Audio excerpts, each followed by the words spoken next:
Une anecdote de casting. Le casting, c'est l'audition que passent tous les comédiens, tous les artistes pour intégrer une troupe ou la distribution d'un film ou d'un téléfilm. Ça s'est passé il y a quelques années. Je reçois 2 scènes à travailler de manière confortable 3 ou 4 jours avant. Donc je répète chez moi, je me fais coacher par une amie comédienne qui m'aide à peaufiner les moindres intentions, qui me donne la réplique. Le jour j'y arrive, je suis en avance, un peu, pas trop, pour éviter que le stress monte dans le couloir. Et là, je suis reçu par un homme qui s'avère être le réalisateur du film. Alors c'est toujours une opportunité pour un comédien que d'être casté par le réalisateur lui-même, parce que c'est lui qui a la décision finale. Et là, il me reçoit, il me dit, voilà, on va passer la première scène, la scène où Étienne est avec Nathalie. Delphine, mon assistante, va te donner la réplique. Et là, je suis un peu surpris. Étienne, Nathalie, pardon, mais c'est pas du tout ce que j'ai préparé. Moi, je suis venu pour le rôle de Pierre, l'avocat. C'est les scènes qu'on m'a envoyées. Et là, c'est à son tour d'être surpris. Mais je comprends pas pourquoi le directeur de casting ne t'a pas envoyé les scènes d'Étienne. C'est évident que c'est pour ce personnage-là que tu dois auditionner. Écoute, si tu as un peu de temps, je te propose de préparer une scène avec le personnage d'Étienne. Voilà, tu vas t'installer dans le couloir, on va te donner un texte, et puis je viens te chercher dans 10 minutes, un quart d'heure, hein, pas de stress. Pas de stress, 10 minutes, un quart d'heure. Ok, je me retrouve avec 3 pages dans le couloir. Donc je passe l'audition, ça se passe plutôt bien. Résultat des courses, je n'ai pas été pris pour le rôle de Pierre que j'avais préparé, mais pour celui d'Étienne que je venais de travailler là rapidement en urgence dans le couloir.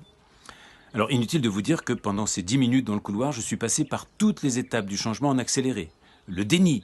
Non mais c'est pas possible, c'est pas comme ça que ça devait se passer. J'ai préparé, je dois montrer ce que j'ai préparé.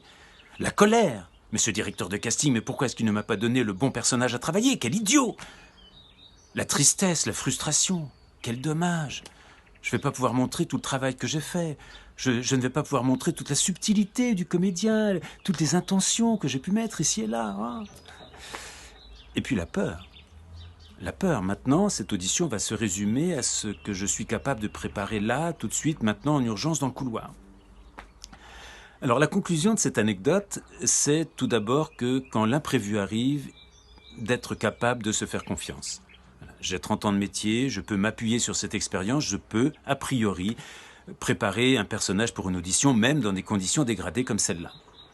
La deuxième, c'est que même quand les choses sont préparées, et bien préparées, elles peuvent ne pas se dérouler comme prévu. Mais parfois mieux. Et c'était le cas pour ce casting, puisque le personnage d'Étienne était plus intéressant en termes de subtilité de personnage, de complexité de personnage et de nombre de jours de tournage. Alors attention, ça ne veut pas dire qu'il ne faut rien préparer, tout faire en freestyle, que le résultat est le même. Surtout pas, la préparation reste indispensable, mais elle ne nous met pas à l'abri de l'imprévu, et que l'imprévu n'est pas toujours une mauvaise nouvelle. Le parallèle que l'on peut faire avec d'autres métiers, surtout en ces périodes de changement de mode de travail, c'est que quand l'imprévu arrive, il est important de visiter les courbes du changement à la vitesse grand V, et d'aller puiser dans ses ressources de confiance en soi. Voilà, c'est l'anecdote que je souhaitais partager avec vous.